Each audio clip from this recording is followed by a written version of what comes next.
Pero ang ganda ng bahay tatay. Parang bago. Atay, parang bago eh. Dati mo na po yan, kahapon mga asan po yan. Napunasan nyo. Kaya pala ganyan eh tayo. Oo, seriously, dalawang taon natin na dito, no? 2 taon na higit. Okay. Ayan yung loob ng bahay tatay. Suso. Ay, sir. Maliit man yan pero malinis. Organize ang kanyang mga gamit.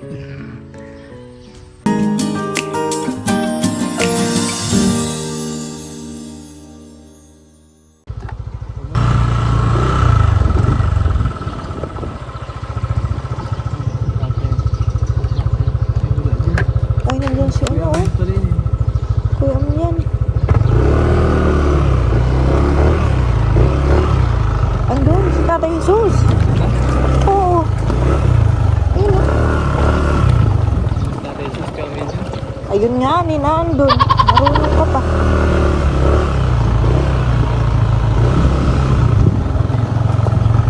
Ayun, oh. Sir. Ngayong hapon.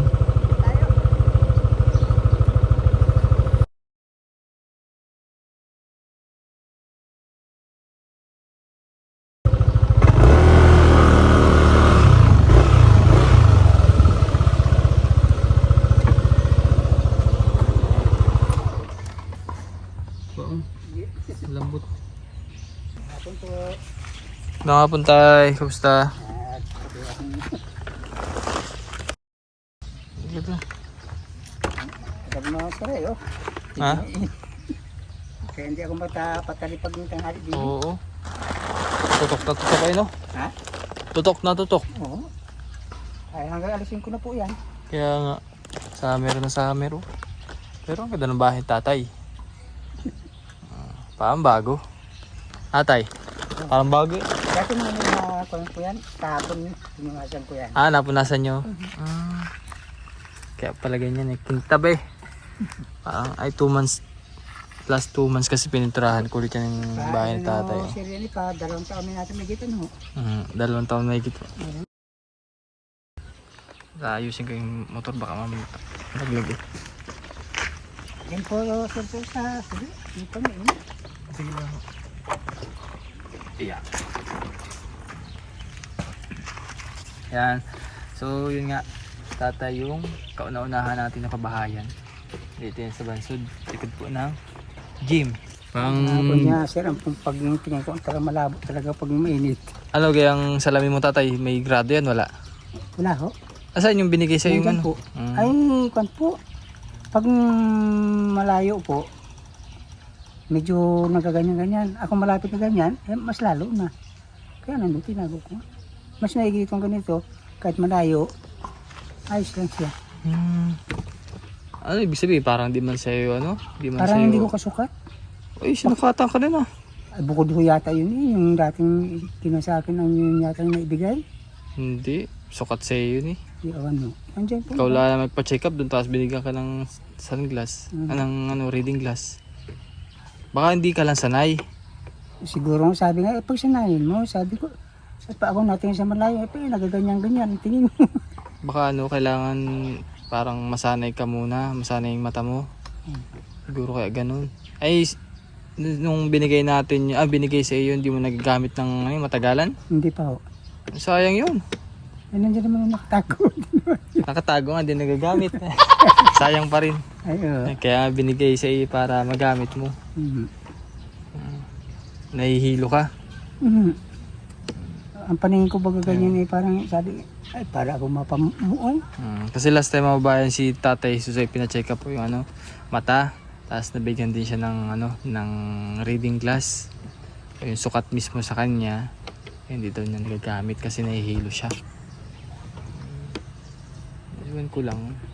Baka siguro hindi ko alam. Baka kailangan masanay o Siguro nga, sabi nga. hindi man. Sabi Pero nga, sinukatan ka dun check up ka nga eh. Pero sabi nga nila, sanahin mo, ibig sabihin para ka ni bago lang. Baka naman tatay ng check up kay kahit malaboy okay na, okay. Puro okay ang sagot mo kaya mali-mali ang bigay na na reading glass. Pero pag ganito ho, Medyo ayos ang paningin Ay, ang ko. gamit mo naman natin, ano ay? Pangkon lang ito sa... Hindi naman init. yan mismo, Pang depensa na bagahaw sa init. walang grado yan eh. Ay pag malilom naman ho, ay, ang tingin ko naman malabo na. Pero pag ganito mainit, ang ganda naman ang tingin ko sa mainit. Kaya pinagkapitan ka din. Iba talaga ang mga Pinoy no, kakape kahit na mainit. Ay ako po ikon ay mabilis sa akin ang kape ay maga, tanghali, hapon. Aba, Oo.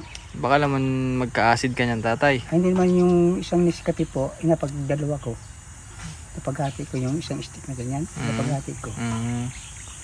Yun yung mabilis. Parang medyo kahit tumitim lang.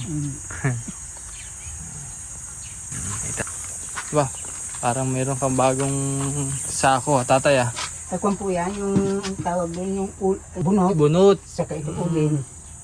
pampalingas. Saan galing uling mo? Binili po nung anak na galing doon sa San Jose, Batangas. Mm. Binili ako na sa sako. Nagagamit mo ngayon dyan. Ako minsan, ako hindi, uling muna. Ito, pagkahoy, wala na yan. At pag itong ganito, yun na. Wala mo ngayon dyan. Ay, yan kapag hindi mo nanghingi pa nga ako ng galing ko sa anak ko, wala naman dalang ulam. Wala kang ulam. No, yun na. Aba, sakto lang pala din punta namin. May pang ulam ka na ulit doon, no?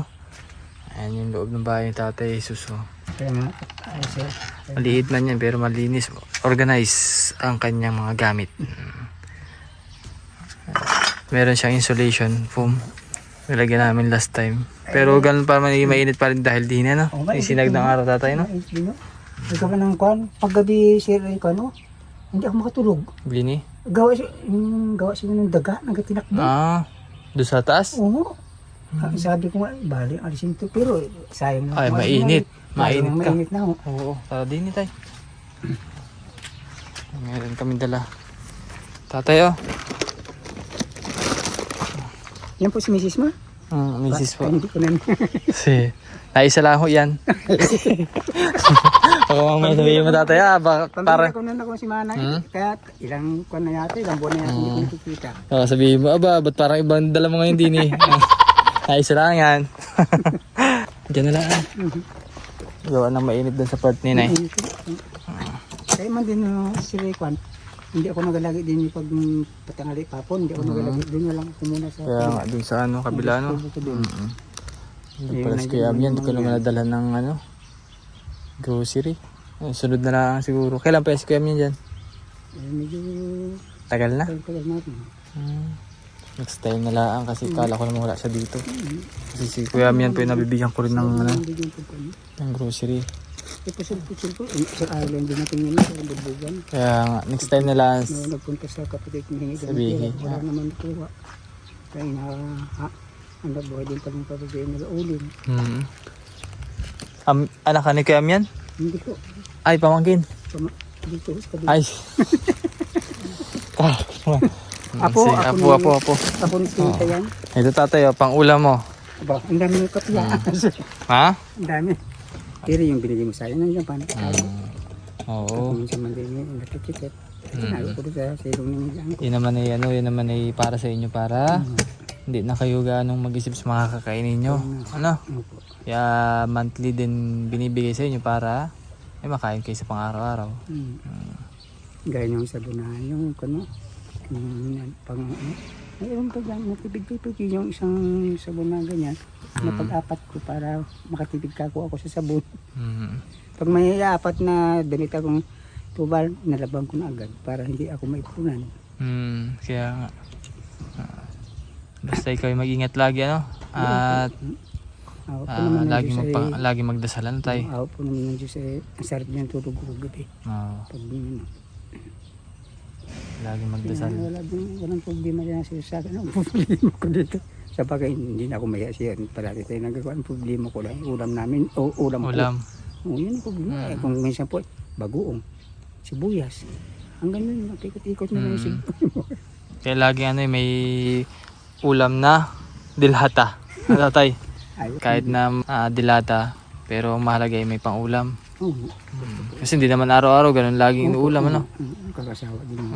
Tsaka ano, yung kumukuha ka naman minsan ng panggulay. Kung sa isang linggo, isang bisis. Ako may gulay, pwedeng daw ko ng dilata. Hindi man din ang... Mga pang-emergency bagang ulam na tay. Mm.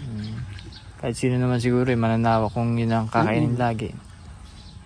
Basta mga mahalaga, may bigas. Opo. Ano? Pang merienda. Ano na yung bigay mo sa akin eh. Meron pa rin dyan eh. Kaya nga, ikaw, Sa bigay gawa ng... ikaw lang naman di mag-isa. Wala naman ng isa. Kung minsan, naparipiling aking ako, nakain, mauwi na. Kung ilang kahapon, nagko-parito at yung ilang kwan, umangga na kwan. Umuwi na agad. Ayan, so mga bayan, at ibigay na natin yung April. pang-April na grocery ni Tatay Jesus. So, yun nga, at susunod na lang ulit Tatay bibisita, no? So mag-iingat lagi at ilagaan ang sarili, no? Magdasal palagi. Sige. Ang pong gabi-gabi pa nga ako. Ako naman sa umaga yung tulog ko. Sige. Hindi man ako masyadong nagbibisita, monthly ang bisita ko. Pero yun nga, sumayos sa kalagayan ng mga Tatay Jesus. Ay maraming salamat po muli sa ating sponsor na si Ma'am Betty. Kay na Ma'am Cici and Sir KP, maraming salamat po. At ganoon na rin po sa mga anonymous sponsor natin, sa mga tumulong din kay Tatay Jesus simula una hanggang ngayon po. Thank you very much po. Shoutout kay na Tito Dads, Ma'am Mallory, Ma'am Nida, Ma'am Anonymous, at sa lahat ng anonymous sponsor, maraming salamat. Maraming salamat po. Magandang hapon, bye bye po.